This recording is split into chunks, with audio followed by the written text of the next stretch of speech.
right, good afternoon to you, and you're welcome to the program. It's Good Afternoon Ghana, and my name is Annie Afampo. For this afternoon, we will be turning our attention to, one major thing that has to do with the SONA that was presented by the president in Parliament last week. So all the sectors, are looking at what was presented in their, departments or in their areas of service provision. And the Dr. Joseph Obeng, who is the president of GUTA, and Samson Asaki Awingobetu, executive secretary of Importers and Exporters Association, are in the studio to tell us what they, think of the presentation. They have already given us some releases. We'll go through that. It is by the Importers and Exporters Ghana, and also it has to do with some taxes that they expect that the president will give in order for it to be removed. We'll get into that, but we'll also still give you updates. We started giving updates of what's happened to the childhood vaccines. I know by now you must have heard that some quantity has come in. It's going to serve us for about 6 weeks. We'll give you some more details of that maybe before we get into the interviews of the Importers and the Exporters Association. For now, we'll take a break. When we come back, we'll start the chat.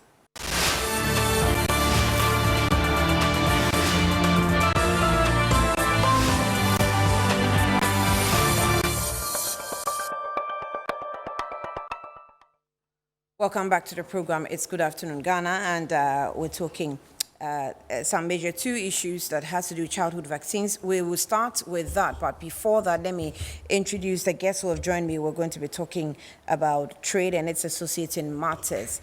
And Dr. Joseph Obeng is with me. He's the president of GUTA. That's the Ghana Union of Traders Association. Mr. Obeng, you're welcome. Good afternoon. I haven't seen you this year, have I? Is that? I haven't seen you this year. Yeah. I've been traveling. I just settled yesterday. Okay. Oh, okay. You're welcome. Where were you? Yeah, I've been going to energy fairs and then world lighting fair. I'm into the electrical business. Yeah. And ever since the COVID, I've not gotten the opportunity to go. So I took these opportunities to go to India and then to the Emirates. Yeah. You're welcome back. Thank you. All right. Samson Asaki Awingobet is also the Executive Secretary for Importers and Exporters Association of Ghana. He's also with me here in the studio. I haven't seen you as well this year. I haven't. I think we haven't done any major discussion on trade matters. Yeah, I guess. I believe so. So you're welcome. Thank you. I believe so. But of course, your media house has been engaging us on other issues, but not on studio. Yeah, with you. Yeah, absolutely. Anyway, welcome. Thank you. Thank you for your time. And we'll take you through briefly the childhood vaccines. We'll have a screen display of some of the facts that you need to know. We have been trying to get in touch with the boss of GHS, but he is caught up in a meeting. So as and when he is able to, grant us that interview, we will do that. Now, the receipt of childhood vaccines that the Ministry of Health and Ghana or Health Services has taken delivery of some childhood vaccines that have been in short supply in the country for some time now. Now, the vaccines are BCG, OPV, and measles with accompanying devices, needles, syringes, safety boxes, etc. Now, the regional code funds have also deployed with consignments to their various regional code rooms for onward delivery to the districts and the facilities from Monday, 13th March 2023. The service would like to remind the public that per the national vaccination policy, all children who missed their scheduled vaccines are still eligible for vaccination.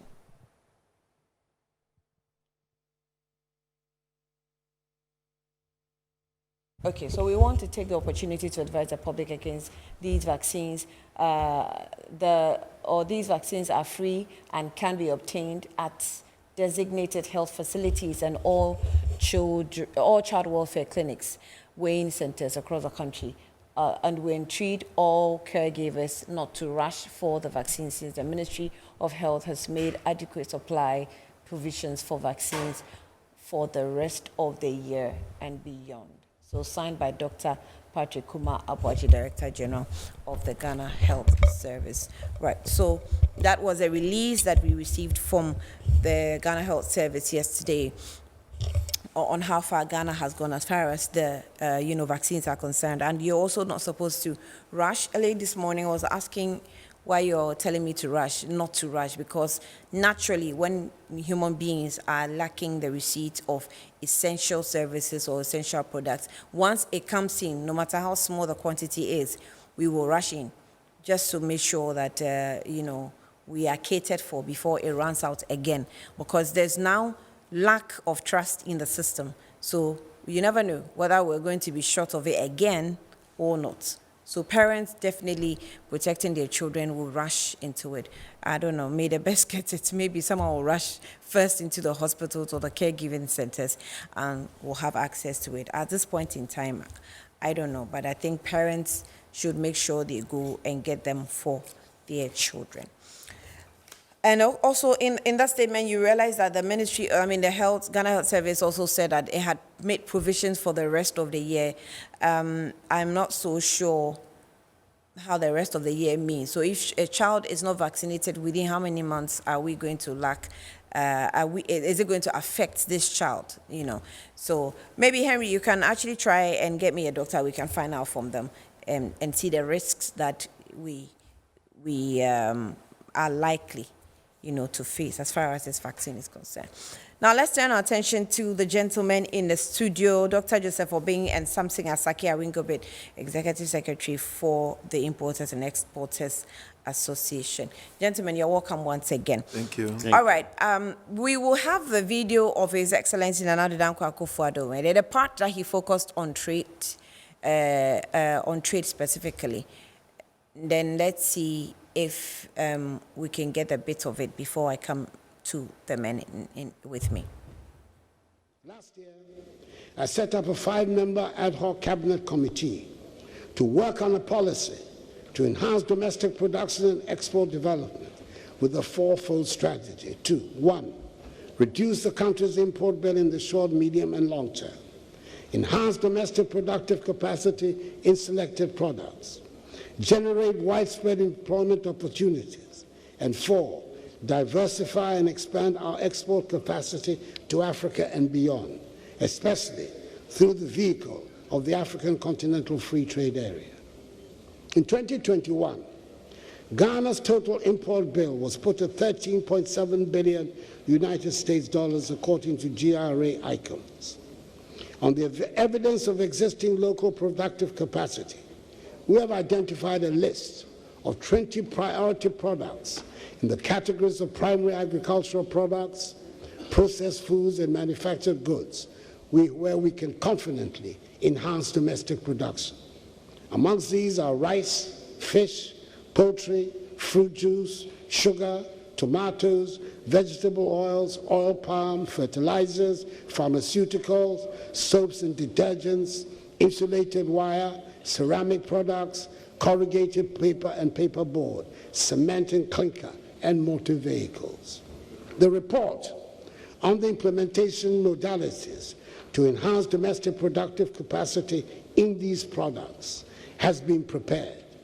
And once confirmed with your approval, the new Minister for Trade and Industry will roll out urgently a series of initiatives to implement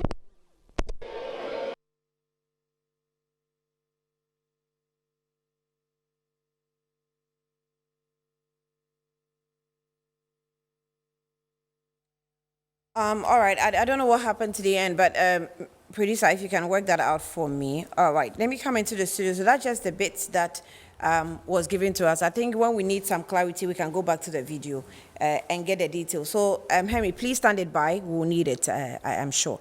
Dr. Obeng, let me welcome you once again. So, firstly, how did the whole address really, how did you receive it? I've told you that I just returned today. But then I had the opportunity to go through some of the points, even though I won't say that I was able to cover all. But if I look at what you just played, then it gives me an idea that we want to enhance on local productivity and then do everything that it is to curb on importation. I think that in itself is not bad. We are waiting that as a country we become self-sufficient. But whilst doing that, we should know that we are not reached there yet. And that we have to be able to do side by side the import that we do to sustain the market, rather than to suppress trading, because we want to increase productivity. Once we haven't gotten there, and we know that we do go with a lot of time, that we do not do anything. It sounds to me almost like a recycled type of statement. It's just From time a change immemorial. of words. Exactly. Yeah, this thing have been going on, and so in fact, we all will want to see that Ghana is self-sufficient. I'm just from India, and they are almost self-sufficient in everything, be it pharmaceutical and all that. Now they do not depend so much on this dollar and all that. Fine. So we can also copy such things. But then, like we are just saying that we are recycling our runways and all that, this is not the first time that we've been hearing that we need to enhance on productivity and that we have to reduce importation. We have been saying this all the time. So if we will have to walk the talk and do it, it is not in our interest to depend on foreign goods, I'm telling you. If you have goods abundantly here, the prices are okay, quality is okay, we are better served as traders to go on that line to enrich the nation and also to better our own lot without any stress of importation. So let me ask you this question. I think months ago, about 2 months in January, there was a release of a statement from the ministry that it had banned the importation of certain products, and these products includes air conditioner, comfort fan, computer, distribution transformer, electric kettles, electric motor,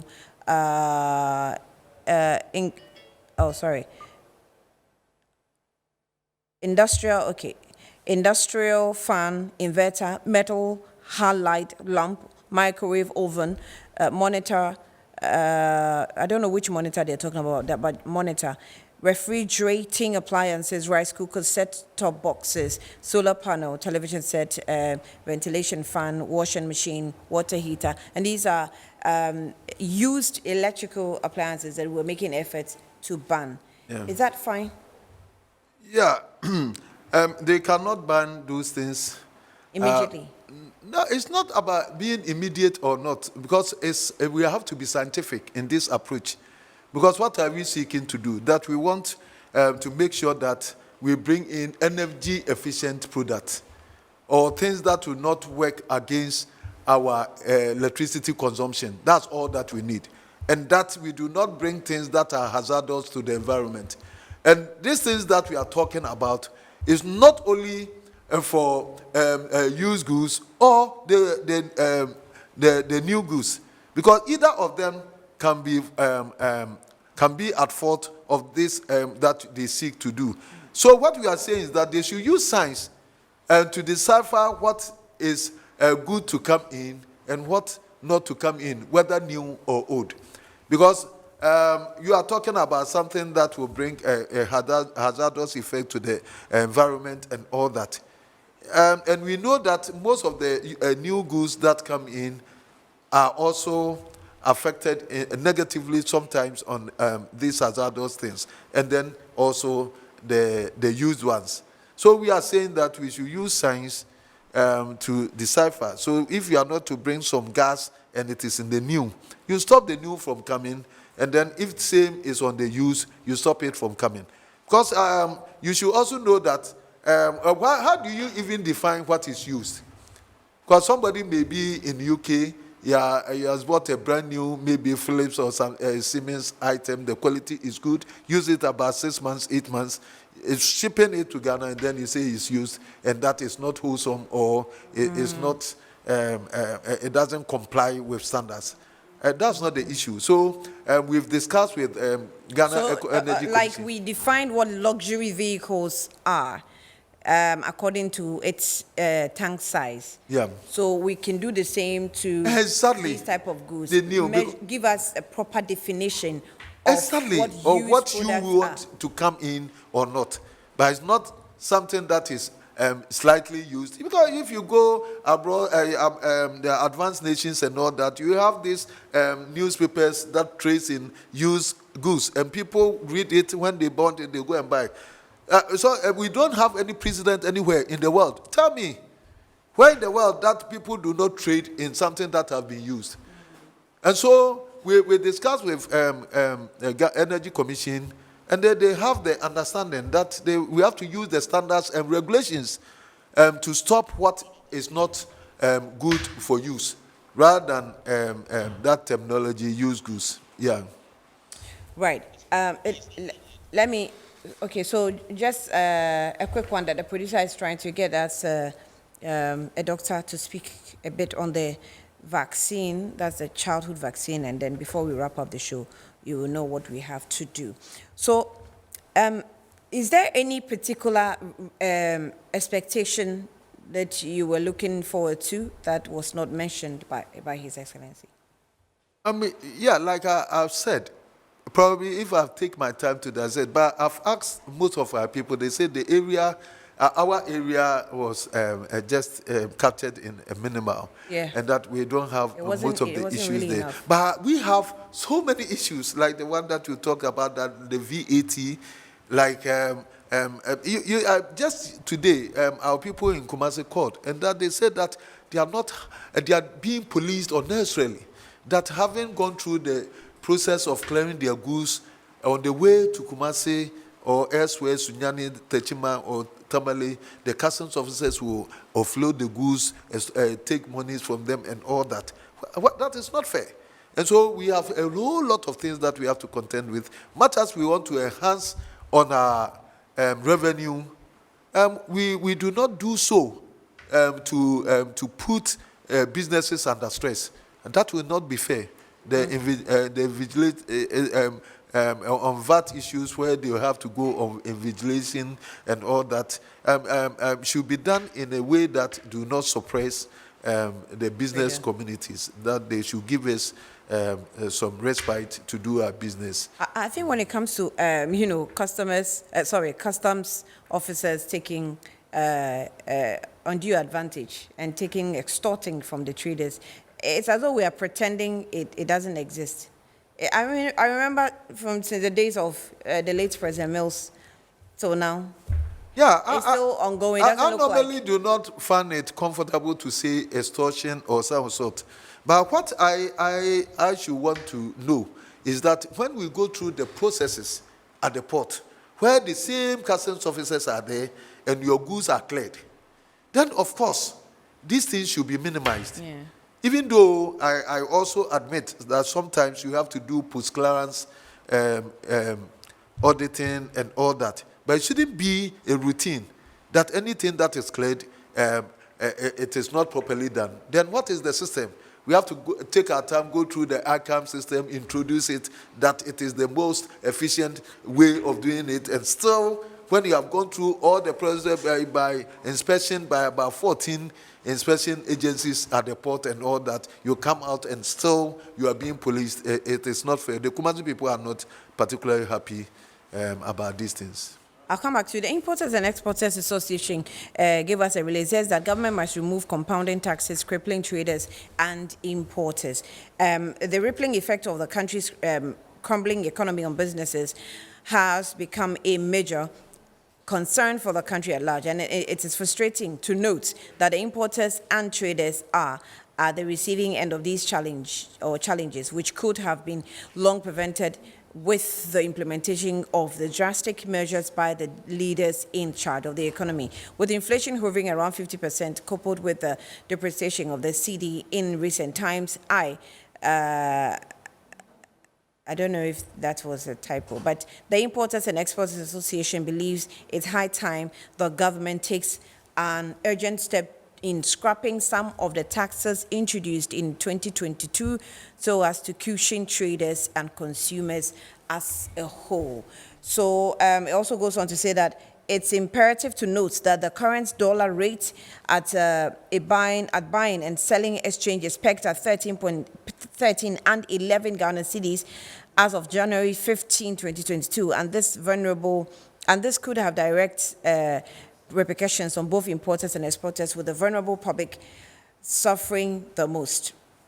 So in 2022, the government introduced a Get Fund levy of 2.5%, NHIL levy of 2.5%, and the COVID levy of 1%, which totaled 6% on what the total or what you have to pay. Now, these levies are charged on cost in freight and insurance, CIF, plus duty at the point of clearance, meaning the charges amount to 7.2% of CIF value. Now, ironically, this same 7.2% levy is charged at the time of supply of goods from importer to the wholesaler. Now, the same levy is charged at the time of supply of goods from the wholesaler to the retailer and onwards from the reseller to the consumer. So this means that the total compounding levy after these transactions are 2.8%. But Samson, I can say that you don't suffer the consequences like the consumer does, because the consumer is the last one in the chain that's paying and not getting profit anywhere but the goods it's buying. So it's just buying a good at a more expensive price. But what you have spent, that's at 7.2%, you have been able to get it back from the last consumer. So why are you complaining? Good afternoon to your cherished viewers, and good afternoon to my senior comrade in the studio here with me. I don't know how you understand the whole thing, but if you are into business, I guess if Metro TV were to be operating and there's no viewers, you wouldn't be in business. And so the consumer is a client to the business person. So I don't understand that. And for that matter... Hold on. I don't understand that if I am able to buy a good from you, I know the point you're trying to get to, but if I'm able to buy a good from you and I pay the tax plus the price of the good, haven't I paid you? Haven't you made up your money? In fact, you are the same person who's crying out there. Consumers are crying out there that things are costly. And consumers are out there that crying that they have not any change in their pocket since the whole of last year and this year. The quite recent, the largest employees in this country is the government. Government employer is the largest employer. However, for the last couple of years, how many times did they increase their salary? It's still the same thing. Quite recently, one was the 30% increment, isn't it? And reversing the COLA, 15% COLA from them. Then 2-3 days time, the Public Utility Tariff Commission increases utility tariff, taking away what government announces in the morning to them. So the consumer is still stagnant at where it used to be. Meanwhile, things are escalating. And so quite clearly, we were not in touch with His Excellency the President State of the Nation address when he tried to make the statements of how many 21 items. And I was so surprised that he was even motivated to have said that Parliament to approve his minister for him so that he will come and implement, and he made mention medium to long term. So if it's medium to long term, 1.5 years in your government, how can you implement medium to long term policy? So this policy on itself is a debt on arrival. Okay, it's a debt on arrival. Less than 24 hours after the president... That's the policy he's saying that he set up a committee. Yes, exactly. And he wants Parliament to approve that. And when his minister comes, he will start to implement it. And he made mention of medium to long term. If you play the cassette, you will hear. Now, that is why I said 1.5 years, the minister cannot do anything. Mind you, Agri Minister, the outgoing Agri Minister, said 2-3 years ago that 2 years' time to come, there won't be importation of rice to this country. Exactly. And I asked him, what mechanism have you put in place? Because rice, we can't just wake up 1 week and produce rice. Even the tools and the ingredients needed to support our rice producers and grain, you talk about poultry and other things, isn't it? Maize producers in this country. And I told the Agri Minister at the time that the planning for food and job was a good concept, but at implementation level, it was at peasant farmers. We call it smallholders farmers. We should be talking about commercialized farmers. Commercialized farmers that, okay, if Asake is doing maize farming and government wants to support me, we are talking about 800 hectares of land, 1,000 hectares of land, 500 hectares of land, and not get 1 or 2 hectares of land. That is why it was, the policy became nuisance policy in the eyes or in the minds of Ghanaians. Because we are talking about to produce food and job. So if you are not farming large hectares, how do you employ labor? Yeah. If you are not farming large hectares, how will you harvest more? President made mention of warehouses all over the country. Is that not it? Can we go back to these warehouses and see whether how many stocks of levels of food is there? The poultry producers in this country cannot raise shoulders with the importers simply because they are the high cost of feeding. High cost of feeding. Soya beans, how many millions per ton do you farm for soya beans to make it cheaper for the poultry producers? So, Mr. President, So you know, when this list of ban of used items came in, there was the debate of, at that time was when the conversation about the import of pork had come in. And citizens were a bit enthused that if we are not able to produce pork by ourselves and we have to, now build a partnership with one country to import in porks, why are we now banning, used products that we cannot even, we haven't gotten to the capacity of producing because they are electronic, items. Exactly. So there was that debate. So you come back, you ask Mr. President, that has he sat down and listened to even the local manufacturers in this country? What are their challenges? What are the mitigating things that government need to do? One, cost of credit. Are we going to borrow them at 10% per annum? At 5% per annum? Because that's the strategic area. We want to revitalize our agri sector. What are you doing in terms of borrowing? In terms of utility costs, if you go to our AGI and their members, production, he made mention of production, is that not it?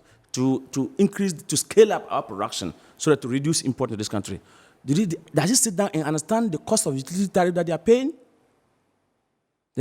Including taxes?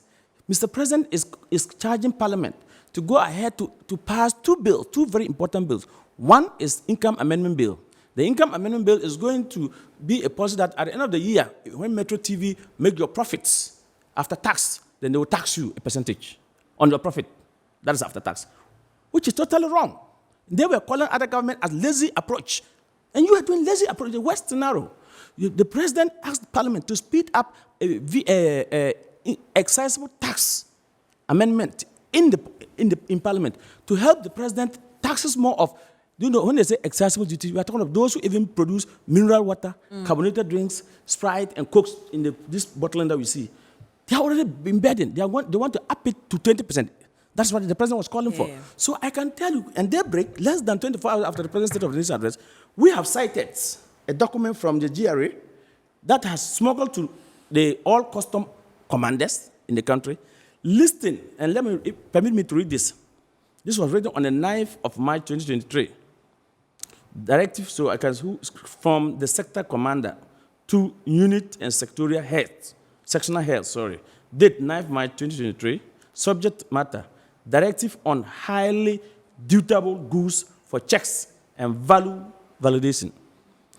All the unlisted goods must be referred to the sector commander, sector second in command, goods, that's their terminology, CRO, CTSB, and many of them.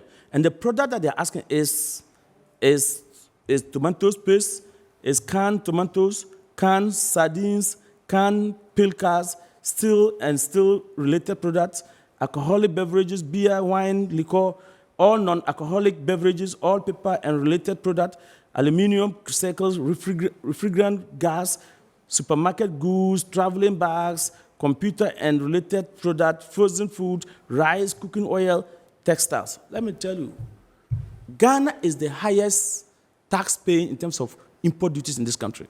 This release is from which association? Yeah, no, it's from GRA. It came from Tema Commander. Sector Commander. Yes.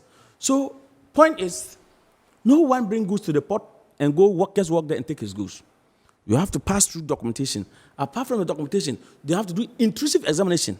So, just like Mr. Ben was tied into something, why would they go through this sectional intrusive examination at the port? Then one clear the documents, clear the goods. Custom preventive is the last policing to see to it that have you paid according to the quantity that you have soon declared on your document. Then on your way to Kumasi, then someone stopped you. say, I am also going to re-examine you. That is what is happening in this country. But this is the government that touted in 2016 that they were business friendly. They were going to move us from taxation to production. I can tell you, since the inception of this government, not just one tax, not just two taxes, not just three taxes, I can count over 11 taxes that this government has introduced on the business community and continue to counting the taxes that they want to introduce. What do they want from the business community? I can tell you, last year, 2022, many business people have closed down. I don't know whether if Registrar General get informations or if GIPC can come to tell us, be true to tell us how many businesses wind up or fold up from this country. Yeah, but the Registrar General actually came out with a warning that it was actually going to close down certain businesses that have not been paying taxes. But I think what they probably have to check, no, the GRA, they have to associate with the GRA to check if these businesses are actually what the Registrar General was warning was companies that were registered before 2021, you're supposed to be doing renewal. Every year you have to do renewals. Yeah. So that for them to know. But if you see the company is not doing renewal, Yeah, that that's company what is I'm not saying, doing well. that if you're seeing that the company is inactive, it's not doing renewal, it means that it's probably inactive. Yes. Well, that's just, you have to check, because some are still operating and they are not renewing. So they probably would have to, associate with some of our agencies that are in charge of checking the activeness of these companies. Exactly. They determine. So I can tell you authoritatively that people are even leaving Ghana to our neighboring country, which is called the Ivory Coast here. Indeed, COVID-19 came. They are leaving to Ivory Coast? I'm telling you. They are not going to UK It or is US. only this country. Sir, It is only Ghana. It It is only Ghana within the COVID era introduced COVID levy. So do you want to tell me even countries that were hit so hard, Canada, USA, and other things, they are employing. Government has put embargo on employment. It is only the private sector that will flourish and can employ. And you are trying to, you've killed them. And we could see, Honorable Kennedy Agyapong spoke. That company that he even established before the government came to being, government is trying to spoil his, close down, collapse his company. So I can tell you that from where I sit, from the business point of view, Energy Commission came out and issued that directive, that finance directive that they were banning all items, that long items, without thinking through. I call it without thinking through because who have you started with? What's directive? Yes, that banning of so No, many. I want the word you used. I said they issued that fiance without thinking through, without considering that what can be done. Are you telling me that Energy Commission cannot sit with the stakeholders and say, okay, we want to put up a policy in place, get a rep or third party to do inspection to know that this is the right thing that can come. This one is not working. Don't bring it to Ghana. Wait, the ministry didn't judge with you? No. No. The ministry Gutta, when Gutta pushed, they came on air and said Gutta, they met with Gutta, but my outfit wasn't met. Wasn't consulted. So maybe Gutta President is here. He can speak to the issue. Okay, hold on, Mr. Obin, hold on. Let me quickly do this with the doctor that I was looking for. Dr. Asamoah Kosi is an immunologist at Noguchi Memorial Institute. We have him via Zoom. Doc, thank you for your time. You're welcome to Good Afternoon, Ghana. Thank you very much. Doc, my first question is, what risk a baby goes through, how long it would take for the baby to face any or to have contract any of the 6 childhood killer diseases should he or she fail to have an immunization? Yeah, thank you, and good afternoon to your listeners. I think for any child, the thing is to have them vaccinated at certain intervals after birth for a number of diseases. The longer the vaccinations delay, the more at risk they are, especially if we go into the transmission seasons for these various diseases. So any delay is putting the baby at risk. But having said that, it is also important to note that when a vaccine is delayed, it doesn't necessarily mean that it's not possible to continue when the vaccine is available. Wow, I mean, can you explain that? Because you said it's within certain intervals. So if, for example, you're vaccinating for measles, what is the interval like? Or it's prescribed by the hospital? Yeah, so that is a prescription by the vaccine manufacturer. For every vaccine, there is some interval within which you need to do the vaccination. But the advice is that even beyond the time, 1 month, up to 1 month beyond the time that the vaccine is supposed to be given, it is still quite valid. But even going beyond that, you can still give the vaccine, or you don't need to restart the whole vaccination program. There are some vaccines that are given as a single shot. There are others, and for the children, most of them are given as 3 shots. And then you have the combinations of vaccines covering different diseases. So if the child misses the vaccine within a month, is still a good time to do that. But any time beyond that increases the risk of the child suffering from the infection that or the disease that you want to vaccinate them against. Well, we're trying to raise the Ghana Health Service on the line to find out how long it has been for, Ghana going through this short of vaccines. But there are some unconfirmed reports that some 5 children have died, and it's suspected to be from this lack of vaccination. I don't know if maybe from your expertise, is that possible? The vaccines, we have BCG, we have OPV, and for measles as well. So is that possible that within this very short period of time, a child can die? It is possible, especially if you talk about measles. That is definitely a possibility, but that needs to be confirmed. I think Definitely. the mere fact that some children have died because they didn't have the vaccinations, that is not a cause and effect. There needs to be more conclusive investigations to come to that conclusion. Definitely, but let's focus on the possibilities. It's possible that a child can die from any of these diseases, right? Definitely. And then, like I said, especially from measles. Yeah.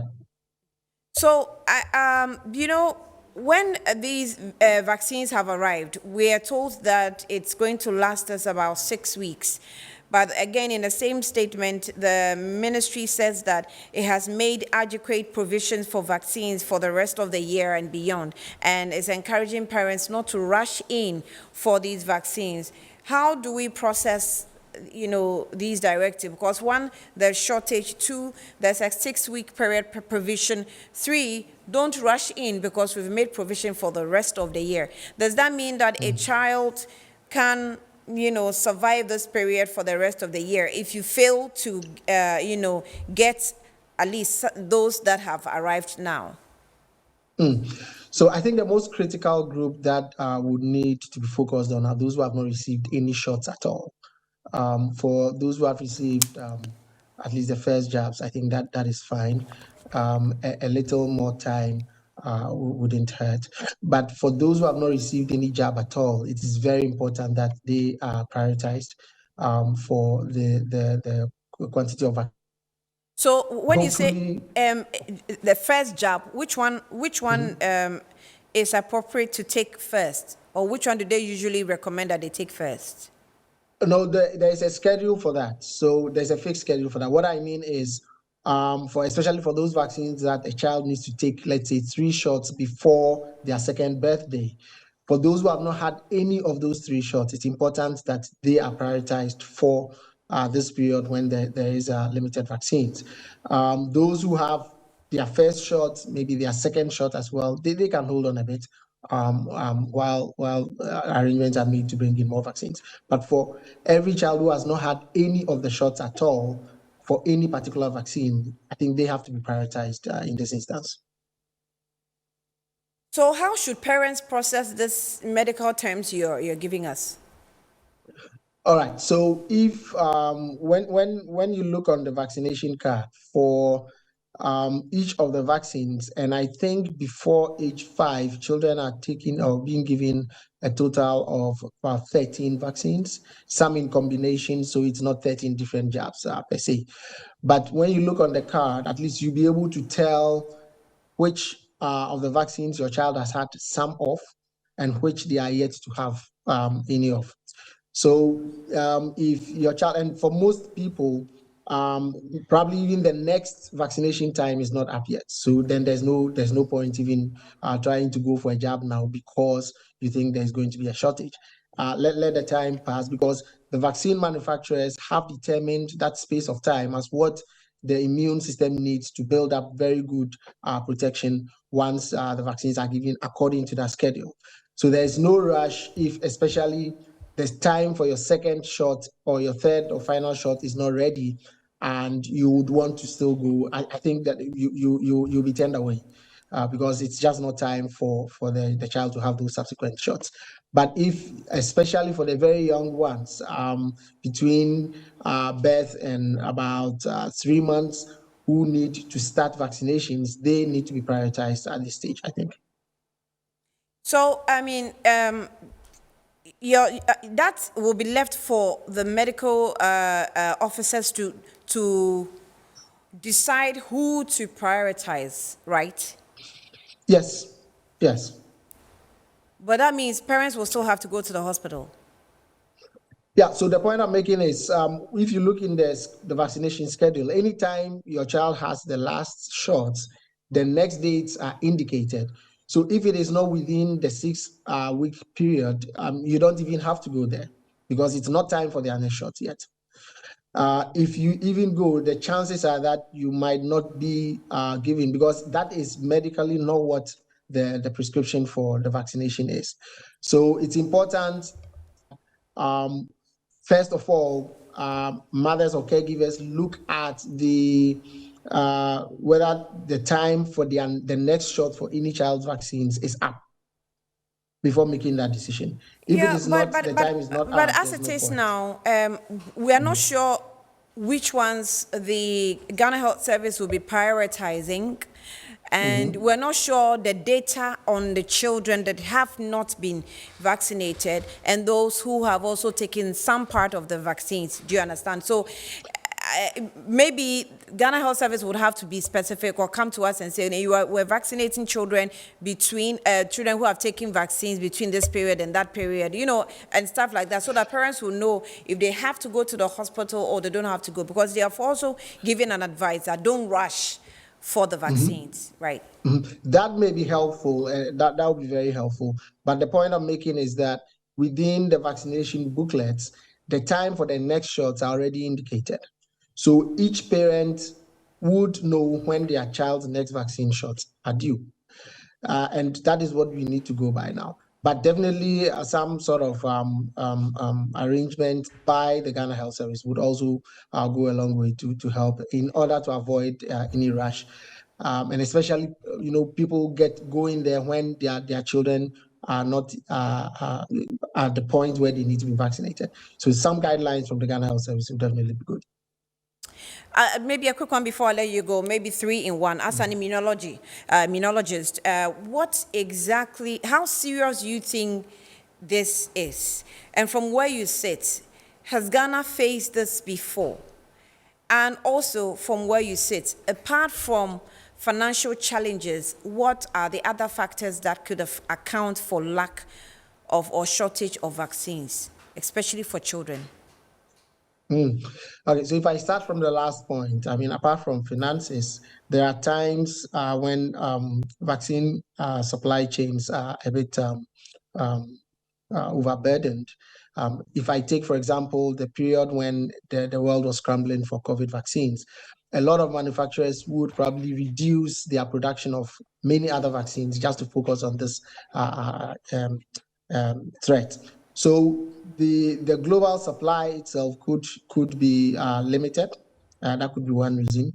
You could have maybe outbreaks in parts of the world, and therefore their consumption of these vaccines goes up, and then that affects other parts of the world which routinely bought certain quantities.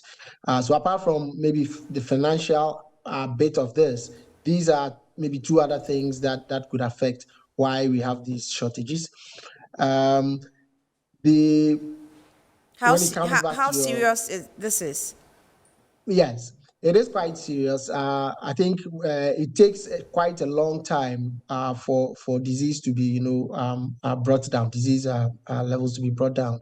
And if we do not keep our foot on the pedal and we take it off, we are going to have very serious outbreaks, which will not go well for us. So I think we need to be doing everything possible to ensure that we maintain the schedule that we've put in place in terms of childhood vaccinations. If we let too many gaps come into the schedule, then we are going to have a situation where children will become more and more vulnerable, depending on the length of time that they are left unvaccinated, and that will not be very good for us, because it's not just about 1 or 2 children getting infected, but also the possibility that they can spread it to others who have no immunity at all, and Right. then we have a full-blown. Have we experienced this before? As a Not country? in the immediate past. I think we have had a consistent supply of vaccines for quite a while now. One thing that I know is that apart from us buying some of these vaccines, we also have supplies through bodies such as Gavi. That is where we need to be working towards now, because I think the deadline for Gavi support used to be 2027.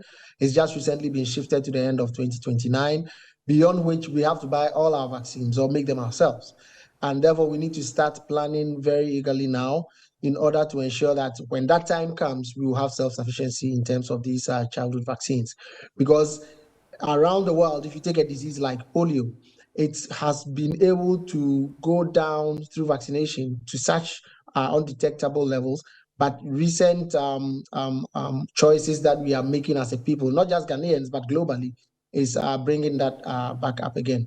The same goes for measles, where in some parts of the world, people just refuse to vaccinate. And then you have outbreaks of measles. And this is happening even in Europe and the Americas. So I think we need, as a country, to look critically at our vaccine supply chain and plan ahead of time so that we avoid some of these things. Professor, Immunology Department, Noguchi Memorial Institute, Dr. Asamoah Kosi, immunologist. Thank you for speaking to us for these updates. We thank you. We're grateful. So he's speaking to us from the Noguchi Memorial Institute. I still have with me in the studio Joseph Obing, that's Dr. Joseph Obing, and also Samson Asaki. And you need to know that else, if Joseph Obing decides to give birth now, we need to understand what's going on, Abi. It's very important, It's more very, than very what we are important. discussing. Yes, Yeah, yes. It's critical. It's critical. So, yeah, you were coming in. Let's come back to our issue. You were coming in before the doctor joined us. Yeah, all that I was saying is that what Sanson raised are very legitimate questions that he has put out there. Because let's remind the government of the fact that in 2017, they removed what they call nuisance taxes. And these nuisance taxes are what is creeping back in force, and it's not good for business. So their understanding of these nuisance taxes in 2017, before they remove it, they should go back for that and know that businesses are really suffering under these waves of taxes, and that we have to, for instance, the VAT and all that have to be structured in a way that it becomes uniform and affordable, and then so that it will ensure compliance. But if we remember those in the news, I mean, in 2016, you were making a lot of noise over these same nuisance taxes. But if it has been removed, before they came, if it has been removed, of course, we were making you were noise, campaigning, yeah. and then when they came, they removed them. And these are creeping back. I hope you understand. Right. So the same noise that we're making before is what we are making now. We are not discriminative of what government is in power. We are protective of our businesses. And the way things are going, we have to slow down on some of these things. Because you see, if we have to enhance on revenue collection, there are so many ways that we can do this. And that we do not look at the few people who have the capacity to pay and then put a lump on these taxes on. Then when their back is broken, then who else do we have to tax again? It means that our economy will collapse at the back of businesses. And you are saying something regard to pushing these taxes to the final consumers. It doesn't work like that. You see, we work with these consumers. Without the consumer, we are nothing. Because businesses thrives on No, but in the end, you push the burdens on us. definitely Yeah. because we are not for the Christmas. But then when we are the final consumer is so burdened, we are also burdened because businesses thrives on turnover. Right. And so if your turnover, because the final consumer is so overstretched, his purchasing power is so limited. Reduced. And that he cannot buy from you. If the final consumer is unable to do that, you know what it means? It means that you are also unable The to pressure service. comes back No, to you are unable to service your debt at the banks because you are not getting the money to go and service it, and at the same time being able to service your external debts. So it's not that easy that you just pass on to the final consumer. He's overstretched, and if they cannot do business, we are also out of business. And now we should also observe that we are losing out of the sub-regional trade. We do Are we? Oh yes, How? yes, because we are not competitive. Okay. To tell the truth, cost of doing business or cost of doing even local production is higher than our counterparts in the sub-region. Have you asked yourself why is it that people go to Togo and buy a lot of dresses, a lot of things and come and sell in Ghana, where Togo is not even a manufacturing hub? Yeah. Togo, they do not even manufacture. So why is it that we're able to go buy the goods at a cheaper price? And they buy it cheaper than the imported ones that the local importers, have even brought here. So something like the Togo jeans, where did they produce them from? It's also imported from China. And our people also import some from China, Turkey, and elsewhere. But because paying duty and all that is so high, it makes our ours very expensive. And so our brothers and sisters still go to Togo and buy the goods. That's the reason. When we say that we are losing business. And then, you know the rippling effect. The rippling effect is that they also take the hard currency that we do not have and send it to Togo, Nigeria, and elsewhere, maybe Cote d'Ivoire, to bring the goods. So if our business is competitive, it also saves our foreign currency. Let me have something coming. Our time is up. Something, you have the last word. Well, what I can tell you is that was it not unusual for you to have the President of the Republic of Ghana coming to give the State of the Nation address, and he was silent on prime rate in this country. First ever history, the President did not mention anything. He did not mention exchange rate in this country. He did not mention the inflation rate. He did not mention cost of borrowing in this country. So this, you have the president. You have the president who came. He was silent, adamant on this, and when before 2023 budget, my very good friend sitting there, my senior comrade, met with the president when Kumasi strike, before the budget, Kumasi strike, Guta Accra strike. What was it? It was as a result of the VAT amendment implementation. At that time, if you had added Get Fund, health insurance, COVID-19, plus VAT 12.5, we said it was on a high note. Government should do something about it. Government rather went ahead to increase the VAT to 15%. The 2023 budget. So I was even thinking that when the president was coming, perhaps he said that after listening, he didn't know that they've smuggled something in there. So we will absorb, we will make sure that we will put on hold on the 2.5%. Or we will abolish the 2% special import levy that is still running concurrently, which is supposed to go up from our books. Or the COVID-19 levy we have home. Or the financial recovery levy. These were some of the taxes they were describing as usual tax those days. I can tell you that since 2017 till date, the government did not abolish any tax in this country. They did not. Yes, of course. Yes. Okay, because all those taxes, that 1% that was abolished, has been brought back as COVID-19 levy. Okay. And financial service recovery levy. Do you know it's also at the point? That's exactly what I was So these are taxes that was in fact it way. So this financial service, President Mahama introduced something at the bank. Is that not it? That was only at the bank. Yeah. Now you have brought it to the port. So this, what I can tell you is 1.5 years left. The Minister of Trade, who is coming, the next time we meet, we're going to go into cannot do anything. How you can help us get ideas. So we have them. We have the ideas. Doing our own manufacturing, because sometimes these taxes are to discourage you from importing. Exactly. But we also have to strengthen the production base in the country. I'm grateful. Let me say thank you to Dr. Joseph for being president of GUTA, and also Samson Asaki Agwingobek, who is the executive secretary for Importers and Exporters Association Ghana. I am Ania Fampo. Thank you for being with us. Good afternoon, Ghana. Next is entertainment review. Thank you, Arifa.